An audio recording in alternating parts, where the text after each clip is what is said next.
Hello, everyone, and welcome to episode 12 of WCW 1998 here with TEW 2016. We have our very first Thunder. Yeah, 2 more hours of WCW. Cannot wait. And before we run the show, we have some locker room incidents. Of course we do. And oh my, Buff Bagwell La Parka. What the hell, Buff Bagwell? I know you probably picked it on La Parka. Of course he did. What a piece of shit. You're lucky I didn't get a stern warning. Oh, soft? I'm not soft, La Parka. Get the fuck out of here. Alright. I probably should have gave him a stern warning, but that's alright. Also, he was in a backstage incident, so I gotta add this to the booking card. Davey Boy Smith and Bret Hart taking on Kurt Angle and Buff Bagwell. Figured this would be a good little tag match to just throw in there. Have Davey Boy get the pin over Kurt. Why not? Actually, no. Yeah. Changed my mind. Alright, storytelling. Open. And then... where's all out at? There it is.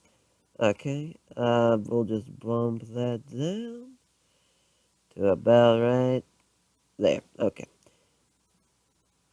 And without further ado, we are at the Baltimore Civic Center in Maryland, of course. Now let's run our first Thunder. Cannot wait. Here we go. Starting off with just the recap video of Nitro, the end of it, with the big brawl between WCW and NWO. So that's great. Went about 3 minutes. I forgot how long it actually went. And the actual Nitro, so that's kind of why that was just thrown together 3 minutes.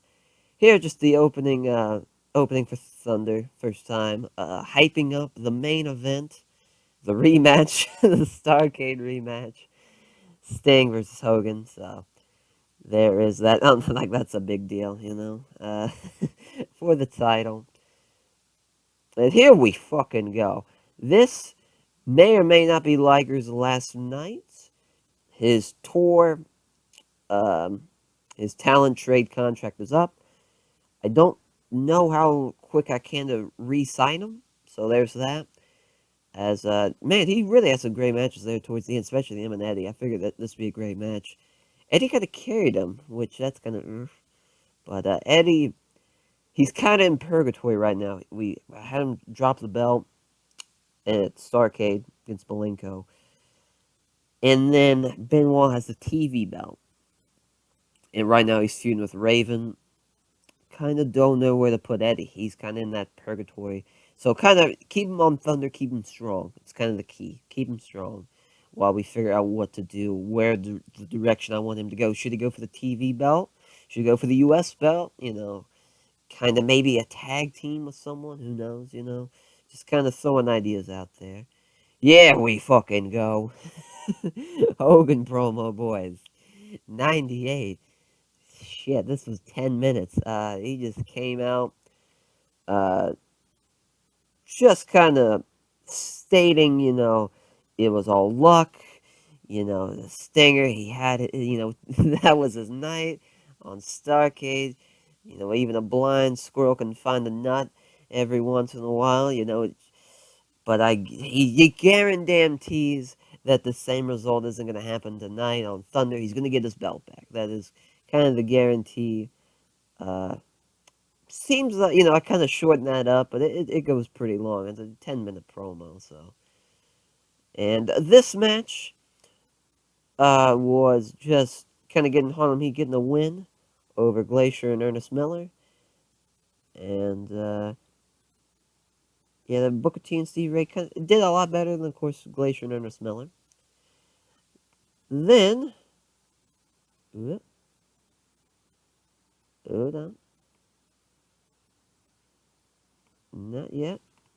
Now we're going to turn him.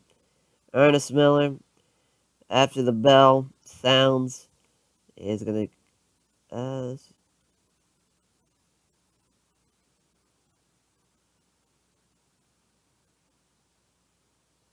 oh, I'll just do the turn. Okay, sorry. I was reading that. Okay, so turn went pretty well. Uh, I freaking love Ernest Miller as a heel. Just a basic obnoxious heel. And Glacier and Ernest Miller, I they were together for that like basically the Mortal Kombat gimmick with him and like Mortis and Wrath, and then that kind of just dwindled away. Figured that why not just have a blow off between them? You know, actually have a match. So that's gonna happen. That's sold out. I already know what the match type is, but we're gonna hype that up at the later episode. So you know, get wait for that. You know, get get hyped, boys, for that. As that segment didn't go as well, but yeah, there we go. Tenzon, Rick Martel, Tenzon. I want him to be a lot better in ring than he should be, but you know he's improving, so that's all you can ask for. I forget how many dates. I think he's scheduled for 5 dates as well. Him and Chono, so that's a thing. And here's a Jericho promo, kind of uh, talking about his meltdown that happened on Nitro. Talking to Mean Gene about how he lost his cool and kind of throwing it under the bus, but he really isn't. You know, it's kind of just planting the seeds. Just kind of like there is doubt that he is not just this terrible white meat baby face who just come on, baby. You're not gonna just see that the whole time. A Jericho heel turn is definitely something we need, especially the sad thing is he increased his weight in the database. I believe I said that already before on previous episodes. So he can't go for the cruiserweight belt, but he can obviously go for a TV belt or even kind of do a gimmick where maybe he challenges the cruiserweight champ, but he kind of is like, I don't even need your stupid little belt type of gimmick, you know, kind of that thing. But that was a good promo though. I'm not gonna turn him yet. Not gonna turn him. No, not gonna do it. Just a Ric Flair squash match for on Disco. Just gets a 4 minute submission. Nothing special. Just getting Rick a win. You know, he got a big win over Scott Hall, and now he gets another one here on the first Thunder. Of course, the Goldberg entrance. Yeah, you know the song. 76. Figure this match would be pretty fucking awesome. Let's set this for a wild brawl. 73, boys. Goldberg wins with a spear. And he keeps on rising. I don't know which belt he's going to go for. Again, another thing with like him and Eddie. Um, just there's so many guys right now that are so intertwined.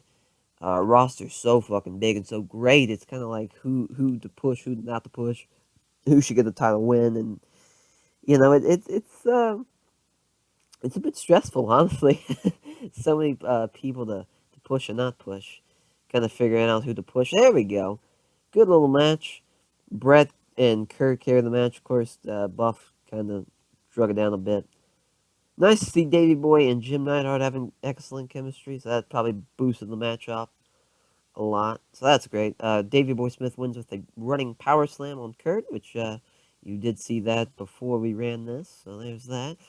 Raven promo hyping up their tag match against DDP and Chris Benoit, him and Perry Saturn, which should be a good little match, I think. Anyways, yeah, fuck yeah, it was 83. So I like to see. Raven wins with a pile driver, which that was weird. Um, wow, fucking Raven doing a 61. What the fuck happened there? Oh wow, so yeah, they have no chemistry as partners. So that's nice to know. But yeah, basically the flock just kills Raven, or kills Raven, kills Benoit, and yeah, DDP scared everyone. No surprise. I mean, he is U.S. champ for a reason. Uh, so there's that. And here's just a hype video for Sting and Hogan. just kind of hyping up Starcade and hyping up the kind of the year-long feud they've had, and kind of like it's coming to a conclusion yet again. You know, they were getting it twice. See how well it does. 82. Now, this is how this match happens. So, it was crazy for me to think that I could do this match again with kind of the same finish, Sting beating Hogan, not for the belt, kind of clean, you know. But Hogan pulled his creative control cards on just about anything. I mean, draws, fucking double countouts, uh, losing with like 8 guys interfering. Anything I thought of just couldn't happen. So I figured we'll put Eric Bischoff as the guest ref for this. I should have probably done an angle explaining that on the show, but I kind of thing where like if this was like a real life Thunder, kind of like Tony Schiavone and the announcers kind of hyping up that we're getting breaking news that Bischoff's gonna referee his own his own title match he booked between Hollywood Hogan and Sting. But the finish, as you see, is an intentional disqualification. I wanted to do a screw kind of ref finish, but Hogan wasn't for that. So I went with this instead, where basically Sting does like a reverse atomic drop, and Bischoff disqualifies him for it. Says it's a low blow. And, which is kind of stupid when you think about it, because it's like wouldn't he think that Hogan should get the belt, but it is what it is. But 82 did better than the Starcade match, which is hilarious, because we booked that as a spectacle, and I think we just booked this as a storytelling, so there's that. But then, out comes Hall and Nash, which kind of surprises Hogan, and kind of, as there's kind of chaos where people are like, what the fuck just happened? Hogan just won, pretty shitty. Hall and Nash, they kind of, Nash steps over the ropes, and Scott Hall's kind of talking to Bischoff, and Hall, and Nash kicks Hogan in the gut, fucking gives him a jackknife right there. And then fucking Hall just beats the shit out of Bischoff. I mean, just starts hammering away, picks him up, gives him an outsider's edge, and there, you see, that's the finish. That's the go-home segment of Thunder.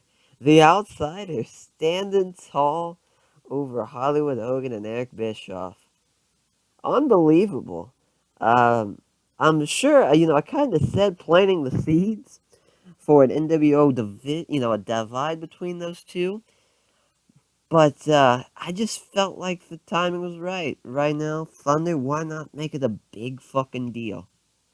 And of course, what's going to happen? It's sold out. It's 3 weeks away now. Big plans for sold out. But I figured that might have been better. But yeah, 82's not bad. 82's not bad at all. We see the end show. Ooh, yeah, I guess 68. But, ooh. Yeah, the Ernest Miller turn definitely killed us.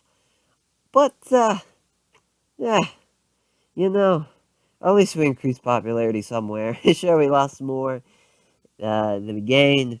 Sure, people weren't happy with expecting more angles in the interview segments, but hey, what can you do? What can you do? But that will do it for episode 12. Our first Thunder in the books.